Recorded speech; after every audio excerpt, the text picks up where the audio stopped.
mucho gusto saludar al presidente del Grupo Consultor Interdisciplinario, GCI, y al autor de la columna Los Usos del Poder en el Universal, que se publica todos los jueves. Alfonso Zárate, maestro, muchas gracias por aceptar esta comunicación contigo. Gracias por el análisis, la perspectiva, la mirada que nos has regalado sobre varios asuntos a lo largo de estos intensos 12 meses que, leyendo tu columna hoy en el Universal, me llamaba la atención, ¿no? Estos ejes temáticos, la pandemia, por supuesto, y el protagonismo del presidente en todos los sectores de la vida pública nacional. Alfonso Zárate, ¿cómo estás?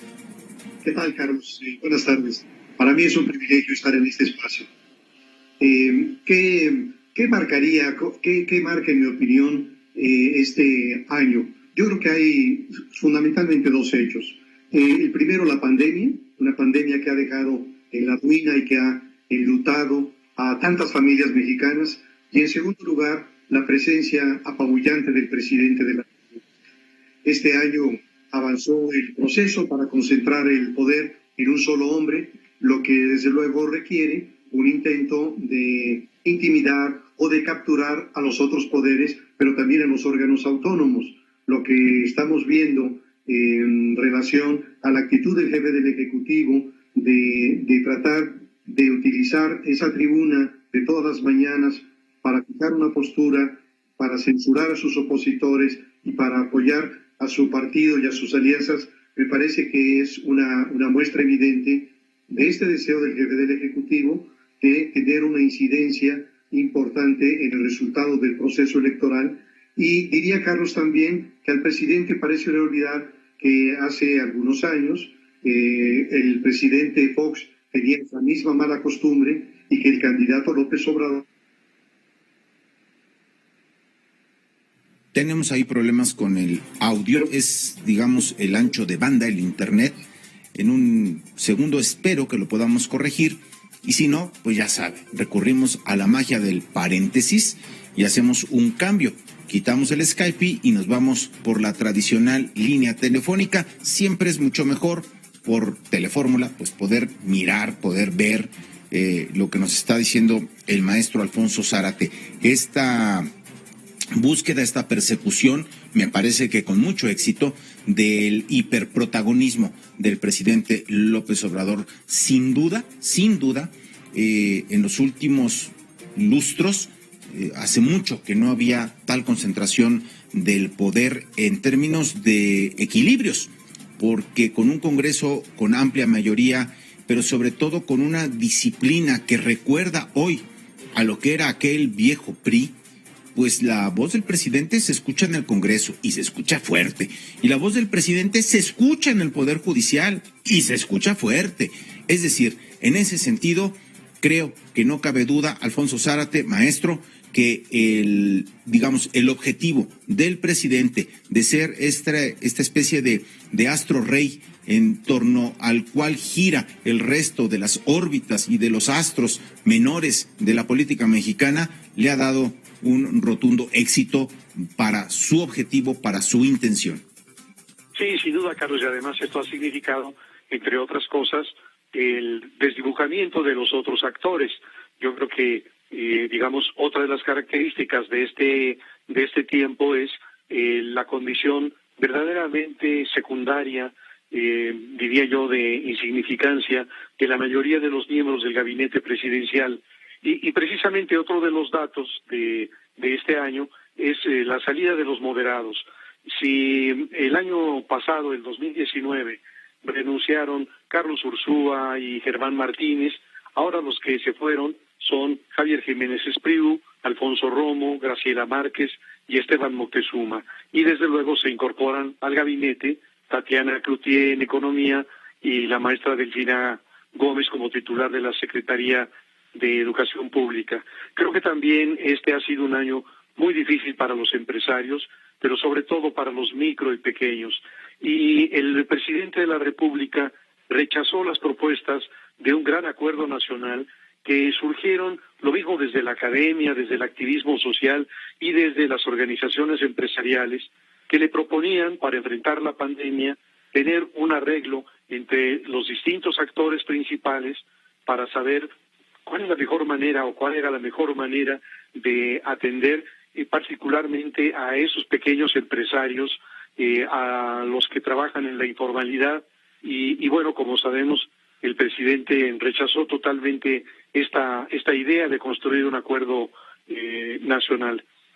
Otro capítulo importantísimo del año ha sido el de la seguridad pública. Como lo mencionabas al inicio del noticiero, está avanzando la mancha delincuencial y este es el año con el mayor número de homicidios culposos. Y desde luego en otros casos de delitos también muy importantes, como son los secuestros, las extorsiones, los feminicidios, y las cifras son igualmente horrendas. Creo que el crimen ha sido un desafío muy acentuado para los poderes públicos y lamentablemente nada mueve la certeza del presidente en su estrategia de abrazos, no balazos.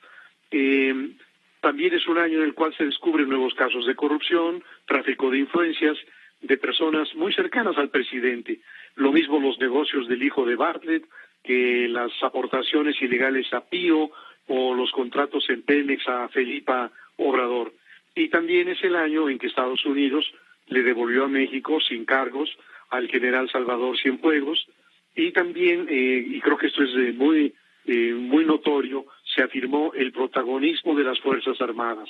El presidente le ha asignado tareas a los soldados que van desde la seguridad pública, pasando por la administración de aduanas, de aeropuertos, la construcción de tramos del Tren Maya, de los nuevos aeropuertos, de sucursales del Banco de Bienestar. Es decir, en ningún momento de la historia de México los militares han tenido tantas asignaciones distantes a su razón de ser.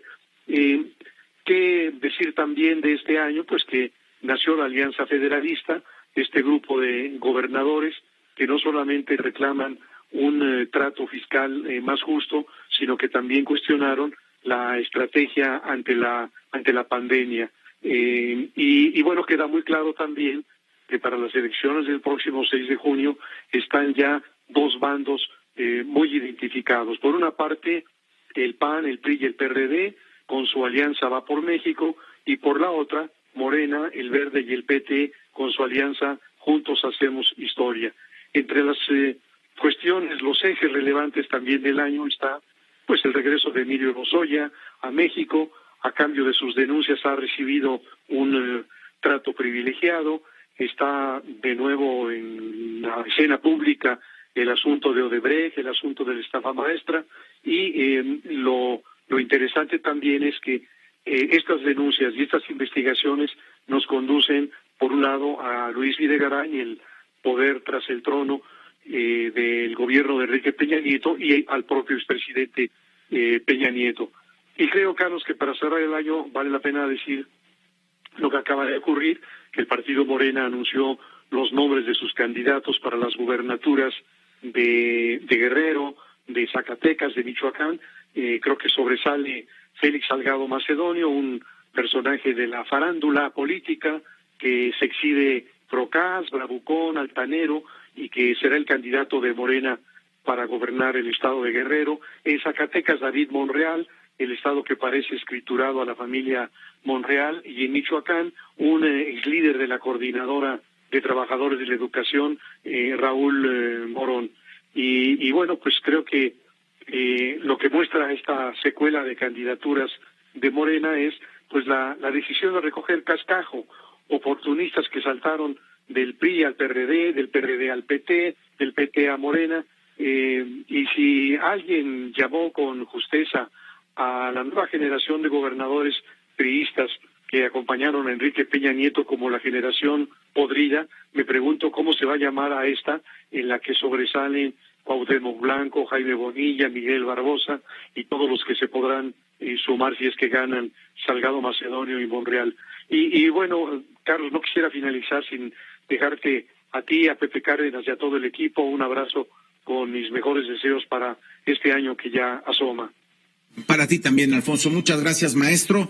Pues sí, nos quedamos con esta perspectiva. Me parece que dejas tarea pendiente, hay mucho que reflexionar y sobre todo mucho que observar, mucho que analizar y estar atentos, porque 2021, además de vacunas, en lo político es lo que tú adelantabas, ¿no? Nos depara un año muy intenso, electoralmente la competencia o la concurrencia de procesos más grande en la historia, así es que chamba y el gusto de poderte escuchar y la necesidad de conocer estos puntos de vista me parece en pluralidad, en todas las voces, me parece que va a ser muy agradecible.